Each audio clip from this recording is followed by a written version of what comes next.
साक्षीत आमच्या पाठीमागं काल आम्हाला निरोप आल्यानंतर आम्ही तातडीने तिथं जाऊन पाहणी केली. तिथं 150 ते 200 स्वदेशी झाडांची मोठ्या प्रमाणात वृक्षतोड केली, म्हणजे कत्तल केलेला आहे. त्याच्यावर जे पक्षी बसलेले आहेत, घरटी आहेत चिमण्यांची, आणि ते झाडांचं एवढ्या मोठ्या प्रमाणात वृक्षतोड केलेली आहे ते आम्हाला काही सहन झालेलं नाही. त्याच्यामुळे आम्ही आज पत्रकार परिषद बोलवलेली आहे. तिथं सखोल म्हणजे ह्याच्यावर एक कारवाई व्हावी अशी आमची इच्छा आहे पर्यावरण प्रेमीची. नाही नाही, कुठल्याही त्यांनी कायदेशीर परवानगी घेतलेली नाही. उद्यान विभागाला काही कळवलेलं नाही. तो अजून तपास आम्हाला कळाला आहे. जमीन कुणाची आहे नेमकी काय आहे त्यात कळाले. आम्ही काही आणि हे पत्रकार बांधवांकडनं मी ते पत्रकार बांधवांचेच आभार मानतो. पत्रकाराला हे काही घटना माहीत पडल्यामुळं उद्यान विभागाला पण सांगण्यात आलं होतं, पण उद्यान विभागाने टाळाटाळ केली असं त्यांचं म्हणणं आहे. मग आम्हाला कळवलं, आम्ही जागीच तिथं पाणी केल्यावर एक ट्रक सापडले, ट्रक थांबवलं.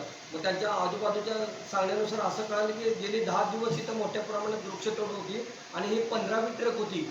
म्हणजे इतिहासात सोलापुरात एवढी मोठी वृक्षतोड आपल्या सोलापूर मनपाच्या हद्दीतील जागा झालेली हे कानो खबर कोणाला नव्हती.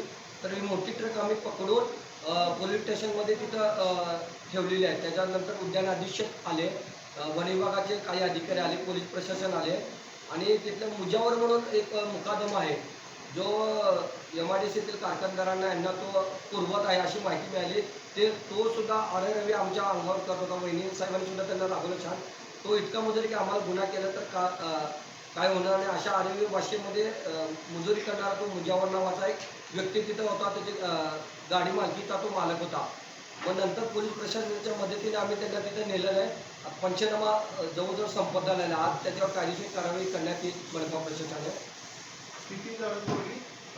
पंचनाम्यात केलेले 150 झाडं आणि आज उर्वरित काहीतरी 100 अजून झाड आहेत. माझ्या मते 300च्या आसपास आकडा जाईल सर. आणि ती झाडं वड, पिंपळ, म्हणजे महाराष्ट्रातलं आणि देशातलं वड जे म्हणते राजा वड होता. कडुलिंब आपलं जिल्हा वृक्ष आहे. चंदन, पिंपळ, जांभूळ, जवळजवळ 10-10 फुटाच्या लांबीचा बुंदा असलेला एवढे मोठे वृक्ष, म्हणजे 50 वर्षाचे वृक्ष ज्याला हेरिटेजची मान्यता आहे ते तोडण्यास बंदी आहे. असे वृक्ष विदाऊट परमिशन कुणाला न घाबरता शक्तीच्या जोरावर या बिल्डरांनी तोडलेले आहे. कुणाच्या शक्तीच्या जोरावर? बिल्डरांच्या पैशाच्या शक्तीवर असेल किंवा असा डाऊट येते की प्रशासनाला सुद्धा भीत नसेल, त्यांचं सुद्धा संगनमत आहे का याचं सुद्धा कधी कधी डाऊट येत आहे. पण आता शासन म्हणून, उपमहापौर म्हणून, पर्यावरणप्रेमी म्हणून यांनी पण सखोल चौकशी करतील हा एक विश्वास आहे. आणि आमचे पर्यावरणप्रेमी पुढील माहिती यांनी सांगतील.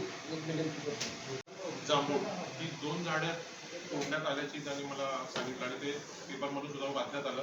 ही दोन्ही झाडं जी आहेत ती प्रोटेक्टेड आहेत, म्हणजे शासनाकडून जसं आता अनुसूचित असं म्हणतो आपण, म्हणजे ही प्रोटेक्टेड झाडं आहेत. कारण ह्या झाडांचं महत्त्व असं आहे की या झाडांपासून आपल्याला उत्पन्न मिळतं, आर्थिक उत्पन्न शासनाला मिळतं. त्याच्यामध्ये चिंचेपासून उत्पन्न मिळतं, तसं जांभळापासून वेगवेगळ्या प्रकारची औषधं तयार केली जातात. म्हणजे औषधी गुणधर्म असलेली ही झाडं तोडण्यात आलेली आहेत.